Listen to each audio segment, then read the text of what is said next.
दीवाना मैं चला उससे। हो दादा थांबव थांबव जरा थांबा. काय झालं बघ? हो दादा थांबव. हो माझं ऑपरेशन झालंय कमरेचं. मला एवढ्या ऍड्रेसवर सोडा ना. माझ्या भावानी नवीन घर घेतलंय. दाखव तिकडे मला जायचं. हे बघा इथे. दाखव. Satara road B15 Tatyawadi society. हे तर आपल्या इकडेच आहे. तुम्ही तिकडेच चालले का? मला बी माहित नाही कारण माझा मोबाईल बी हरवलाय. त्यांना फोन बी लावू शकत नाही. मला सोडा ना प्लीज. चला ना, चला आरामात घ्या धरा. चला बसा बसा बसा सावकाश.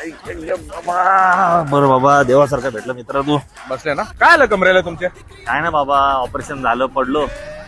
आता खूप त्रास होतोय. रॉड टाकले चालता येत नाही काय नाही. सुट्टीवर आहे म्हणलं चला चाललं भावाकडं. काय घेणार नवीन घर घेतले म्हणलं काय घरी बसून करावं. पोलीस धरतील किंवा पडले डोक्याला लागेल काहीतरी पण हेल्मेट का घालत नाही तुम्ही? पोलीस नाही घाबरतात? उतरा उतरा या. अहो या तसं मग, नाही. या. अहो तसं नाही. चला चला चला सोडताय तुम्ही चांगले. तुमच्या चांगल्यासाठी सांगतो. मी आहे की आई. बरं बरं चला चला. दादा तुमचं 10 मिनिटात घर येणार. हा हा इकडे थोडा वेळ थांबू. का हो? लघवी करून घेतो. अच्छा अच्छा ओके ओके. दीवाना मैं चला उससे. मी बसतो जरा दादा गाडीवर.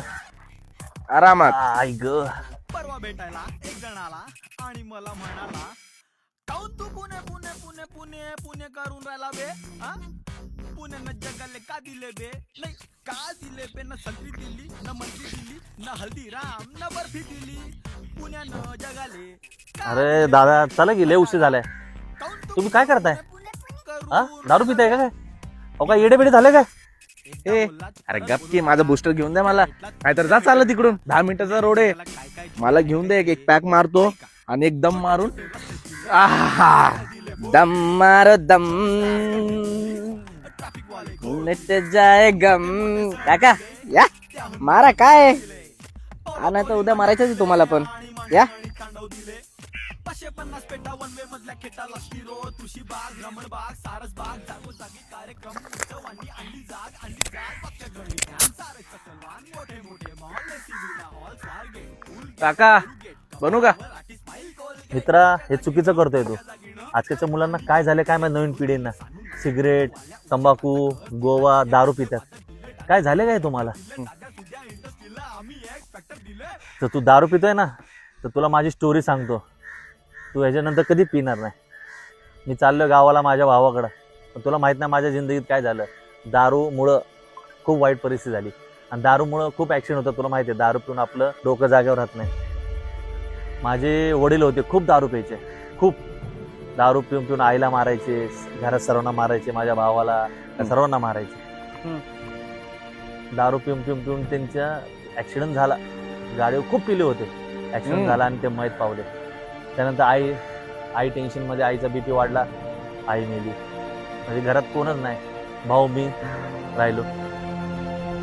शेवटी भाऊ टेन्शनमध्ये दारू प्यायला लागला. टेन्शनमध्ये दारू पिऊन पिऊन पिऊन पिऊन त्याचं बी तसंच हाल झालं. गांजा सिगरेट असंच प्यायचा तुझ्यासारखा. खूप प्यायला लागला आणि मग त्यामुळे काय झालं तोही मेला. जेव्हा त्याची परिस्थिती येते ना तेव्हा कळतं.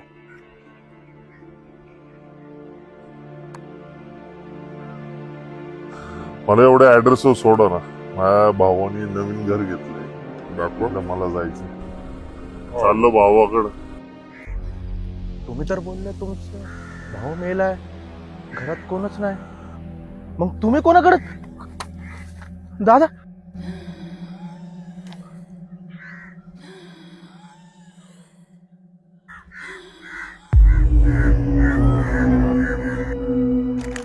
कुठे गेले? दादा इकडेच तर बसलो होते.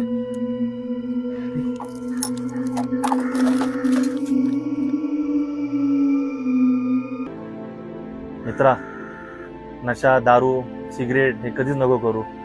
मी आज तुला एवढं सांगितलं तर चांगलं सांगणारं कोणी भेटणार नाही. मी बी ह्या दारूमुळेच मेलो आणि मी आत्महत्या केली. तर तुझ्याही वेळ नाही यावं म्हणून तुला सांगितलं बाळ. सुधर. सोडून टाक सर्व.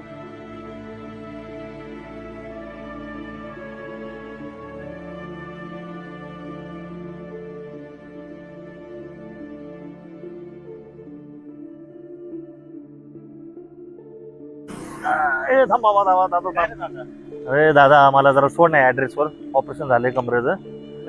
बघ बरं सोलापूर आहे वाटतं. आम्ही पण इथलेच आहे की. काय बोलता? हो चला चला. अरे सोडा ना राव. हो चला. धन्यवाद राव, देवासारखे भेटले तुम्ही.